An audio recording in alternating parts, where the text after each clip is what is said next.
Hello, I'm Jasmine, and in this video we are going to understand how phyligene inhibits LPS-induced activation and inflammation of LX2 cells by TLR4, MYD88, and FKB signaling pathway.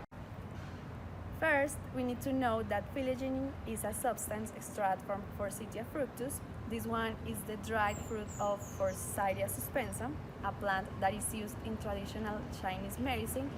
Forsythia fructus is used to detoxify and also has therapeutic effects such as anti-inflammatory, antibacterial, and antiviral activities.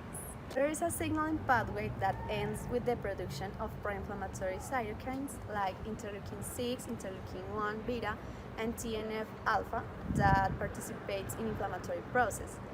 This way begins with the interaction of lipopolysaccharide and a TLR, that is a toll-like receptor. LPS is a component of the outer membrane of gram-negative bacteria and has an important function in immune system activation. And TLRs are a family of proteins that recognize molecular patterns expressed by infectious agents and cause an inflammatory response. In this case, we are going to talk about TLR4. This signaling pathway requires an adapter protein that is MYD88. When lipopolysaccharide binds to TLR, MYD88 incorporates IRA key family kinases. These interact with TRAF6 and this activates TAK1. This TAK1 phosphorylates the IKIK complex, activating it. When it is activated, it destroys the NF-κB inhibitor, so the free NF-κB can enter to the nucleus and increase transcription of some genes that finally promotes expression of interleukin 6, interleukin 1 beta, and TNF alpha, and collagen 1, promoting inflammation. The objective of the study was investigate if phyligene has a therapeutic effect on liver fibrosis caused by inflammation. Para el estudio se utilizaron diversos métodos que permitieron determinar la expresión de diferentes factores que participan en el proceso inflamatorio, además de evaluar el posible mecanismo que tiene la filigenina sobre este al interferir en la vía TLR4, MYD88, NFKB. Lo primero que se realizó fue el cultivo celular, que consiste precisamente en cultivar células específicas con unas condiciones controladas. Las células cultivadas para este estudio fueron las LX2, las cuales son una línea de las células estrelladas hepáticas o CEH, y estas son una de las principales fuentes de colágeno en el hígado y juegan un papel crucial en la fibrogénesis. Otro de los métodos que se utilizó fue la prueba ELISA. Esta es usada para determinar la concentración de un antígeno o la concentración de un anticuerpo, evaluando con uno de ellos en fase sólida y el otro en solución. Esta prueba depende de la conjugación de un anticuerpo con una enzima y esta actividad enzimática genera un producto detectable que se valora por la reacción de color, el cual está en relación directa con la cantidad del anticuerpo unido.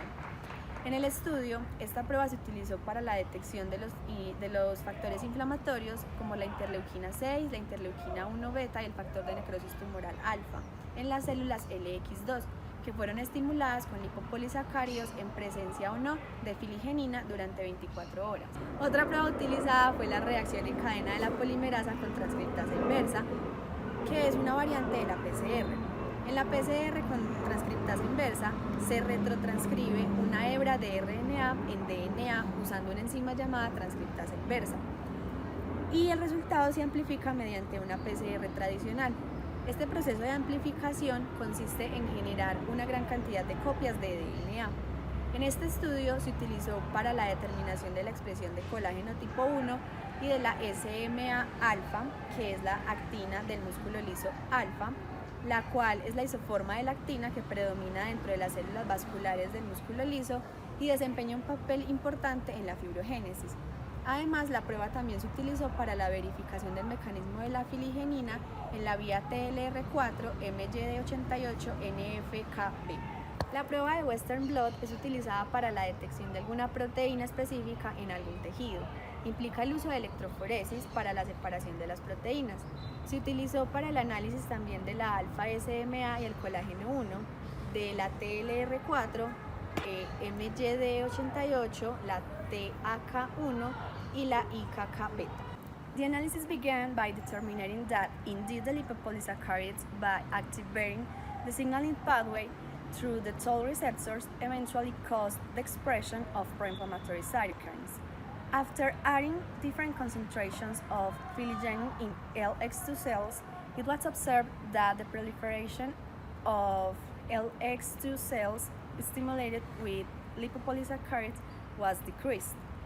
Filigrenin concentration of 12.5, 25, and 50 micrograms per milliliter were taken, considering these as low, medium, and high doses on pro-inflammatory cytokine expression, and it was indicated that interleukin 6, interleukin 1 beta, and TNF alpha expression is significantly inhibited, and in this way inhibiting the inflammatory response.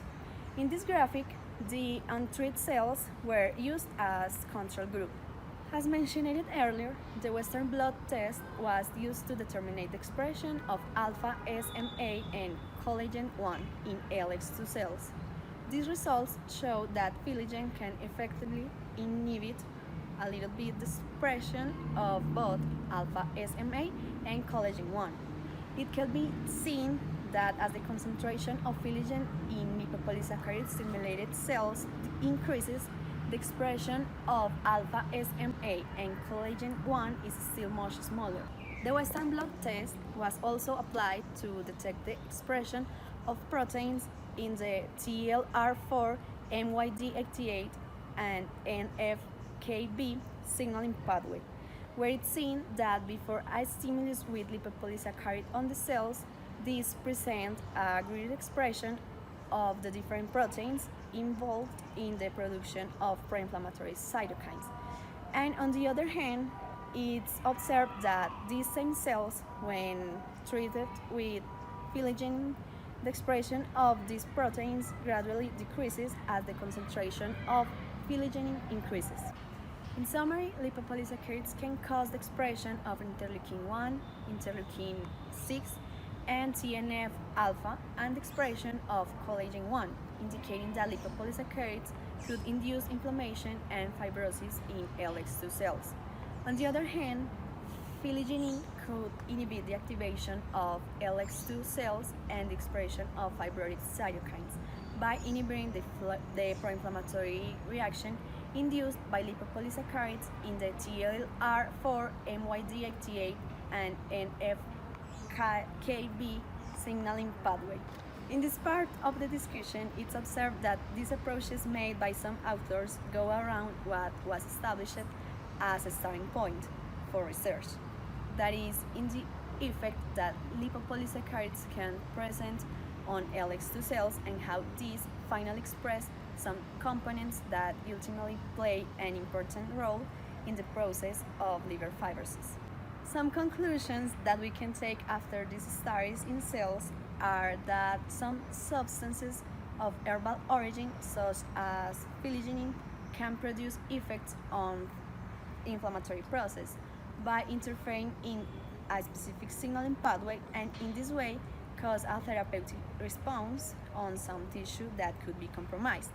Besides, we can see that lipopolysaccharides are one of the responsible for the production of pro-inflammatory cytokines, in this case by the activation of the TLR4, MYD88, and NF-κB pathway, where it eventually causes liver tissue damage.